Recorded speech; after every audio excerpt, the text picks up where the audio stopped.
All right, I decided to make a second video that talked about loop-de-loops. We've probably all been on a roller coaster at some point in time, and if you're not, I'm pumped for this spring to go to Six Flags so we can experience loop-de-loops together. Now, the first thing you maybe notice is like an ideal loop is a perfect circle, but in roller coasters they have these are called clothoid loops.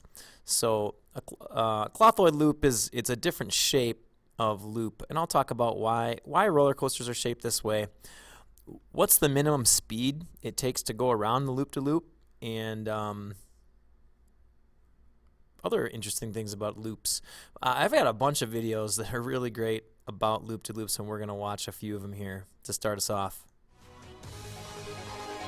Welcome back. Right, I'm really excited about this next item because it's the biggest and bestest thing Fifth Gear has ever done. Hell yeah, check this out. Who remembers these? Hot Wheels and Loop the Loop. Come on, Tom, send one down. There we go. Yes, but what we wanted to know is could you do that in a real-life family-sized car? Yeah, we gave the job to our friendly neighbourhood stuntman, Steve Trulia, but we wanted some questions answering first. How fast would he have to go? Would the car stick to the road? And would he black out under the G-forces?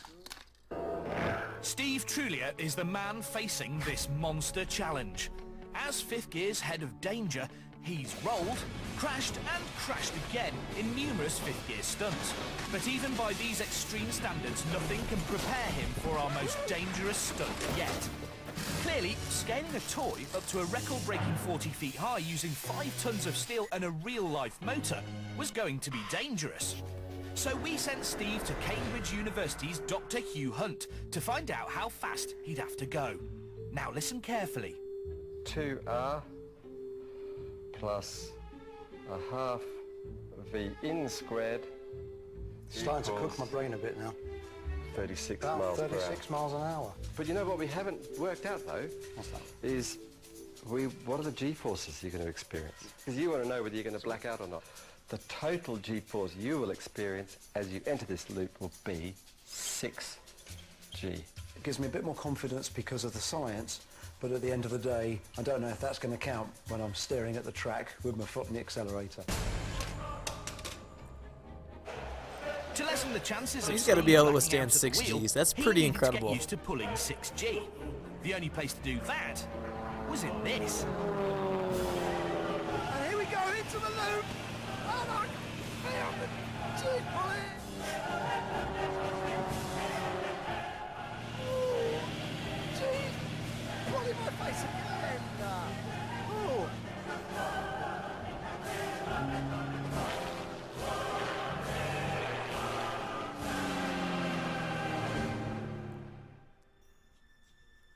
Stunt Day. The day Fifth Gear finds out if you really can drive a car around a 40-foot-high loop-the-loop. If successful, stuntman Steve Trulia will set a new world record. If he fails and falls out of the loop, the massive deceleration forces as he hits the ground could be fatal. The entry speed is therefore literally a matter of life Remember, or he had to death. have it at 36 so miles Steve an hour. verified the car's speedo with GPS 36, 37. and then checked again with a calibrated radar gun. 36 So they're miles trying an to hour get had that been right on. calculated as They look at the ideal car's entry speed. Slower than this, speedometer, and he'd a fall GPS, and much a radar faster, gun. and the G-forces would knock him unconscious and exert a dangerous force on the ramp's structure. Yeah, that was crazy right there. Toyota Aygo Steve Too had fast, chosen for the and he's stunt going to black had been out. heavily modified Too to slow, make and it he's going to strong go up to the enough top, and he's going to hopefully fall out safe of it. enough should things go wrong. Here we go. This is it.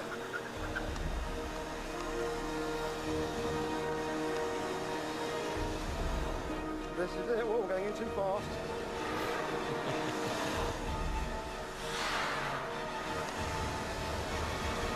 And here we go. You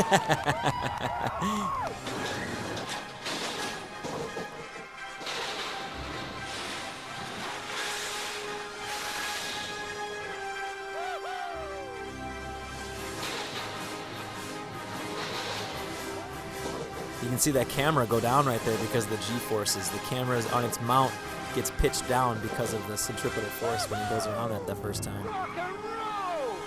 Whoa, I did it! Oh, that is fantastic. It was so light at the top. I really thought I'd lost it. I felt weightless. I thought, I'm falling. I'm so glad that I stayed in touch with the road all the way around. As soon as I left the ramp, They used a really small car because a really heavy car is going to put a lot of structural forces on that loop. Just 2.5 miles an hour slower, and Steve would have fallen. And here we go. 1 mile an hour faster, and the extra friction caused by the scraping would have made him fall as well. Steve hit it spot on, so take a moment to savour the world record for driving a car around the largest loop-the-loop. Awesome. Chances are I love you'll that. never That is an incredible engineering feat that they just pulled off. There's a couple other of not so incredible engineering feats that I kind of wanted to share with you.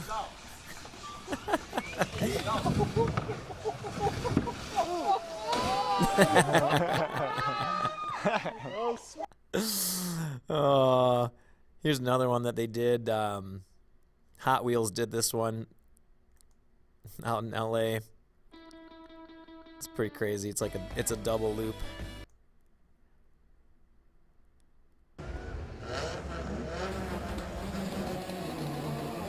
And you just gotta steer straight. They paint these black lines on the road, so when the guy's going around the loop, all you do is steer on the black line and you'll be okay. Set the cruise control, steer for that black line, and you'll be just fine.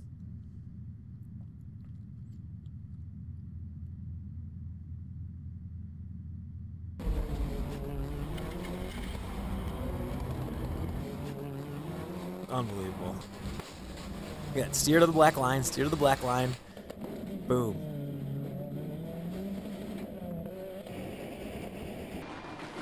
Oh my gosh.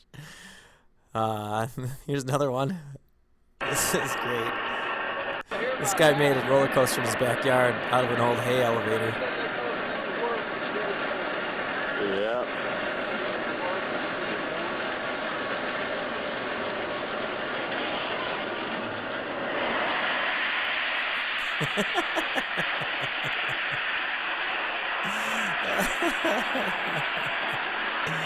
Unbelievable. Then it goes back up. That's it.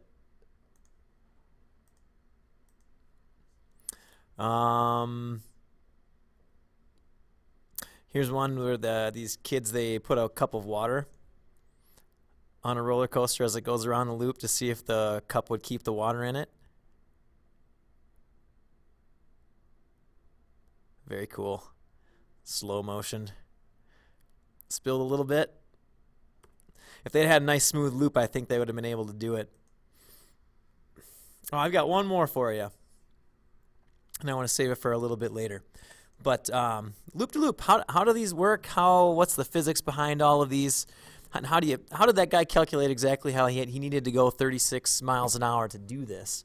Well, I'm going to show you really quick. It's actually quite simple. I've got a picture here of a car going around a loop-de-loop. A car, its force of gravity here, this is how much the car weighs. And the car's weight doesn't ever change. So no matter where this car is, if it's midway up the loop, if it's on the other top of the loop, as it's coming down, and as it exits out the other side, the force of gravity is always the same. Now, the thing that's a little bit different is the normal. When you're on flat ground, your normal force and your gravitational force are they're the same. And as you exit out, they're the exact same too. Now, here's where it gets kind of crazy. Through this phase of the whole loop, your normal force is going to be bigger, and it always points towards the center. And if you're looking at what's the minimum force, like what's the minimum speed that it takes to do this, because too fast around this loop and you're going to black out because of the gravitational force, like the apparent weight that you feel. So the trick to doing this is you at the very top, you want to be going as slow as humanly possible without actually falling. So that you want that normal force to almost the minimum speed, it disappears, and at the very, very top, you're completely weightless for an instant. So the way that this works is that you need the turning force. I'll go back here, put my force of normal in. Your turning force is provided by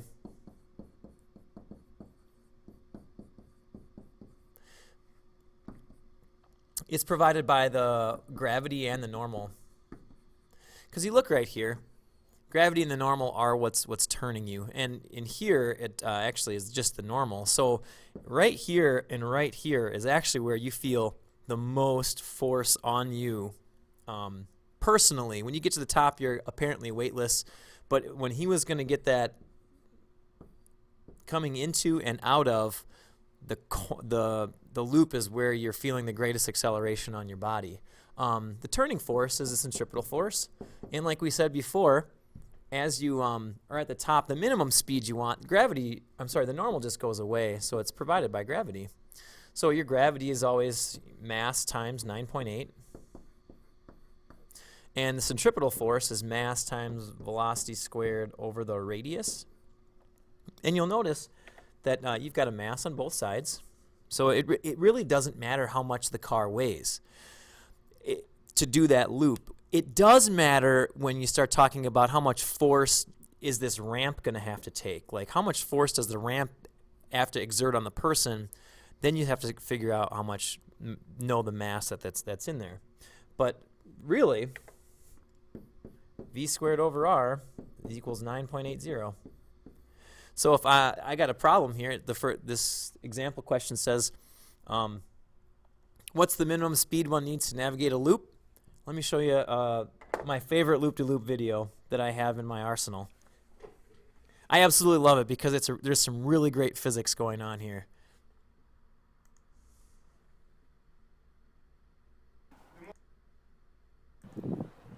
This guy comes on a longboard and there's a homemade loop-de-loop that he does.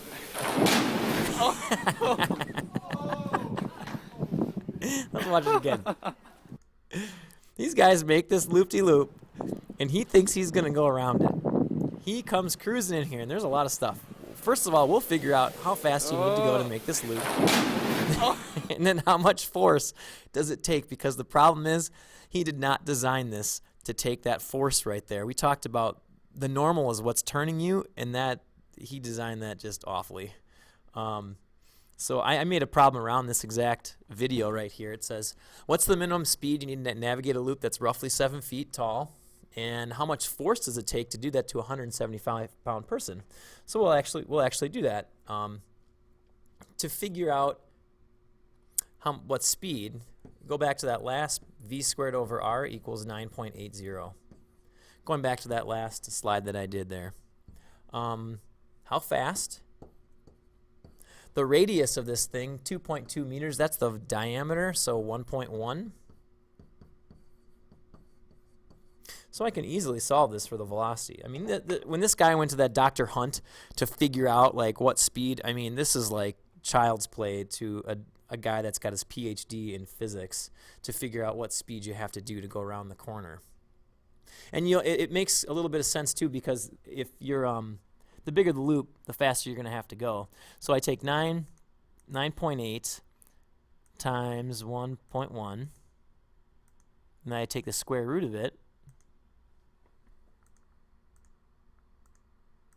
and I get 3.3. So I have to be going 3.3 meters per second, or I don't have to change. I'd have to change 3.3 meters per second into miles an hour.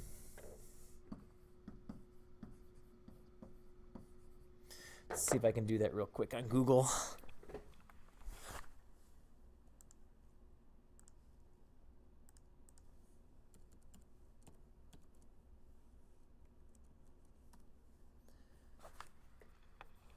I think it just had it there.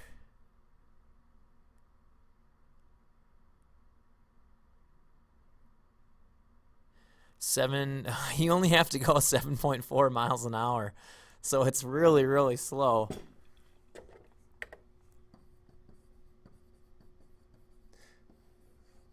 No, but how much force does that take? How much force does that take? And so what you're going to have to do is centripetal force. It's mv squared over r. So my mass is 756 divided by 9.8. That velocity again, 3.3 squared over r, which was 1.1. But you'll know, it's funny because this whole piece right here equals 9.8. So then this cancels this, so it ends up taking 756 newtons to do this, or 170 pounds. So when you're doing that, when you're thinking about this problem here, building this stupid ramp, you have to be able to exert your full weight on this thing right here. And if it can't hold your full weight, it's not going to turn you. So there you go. Loop in the loop. Tons of fun. Great physics involved in it.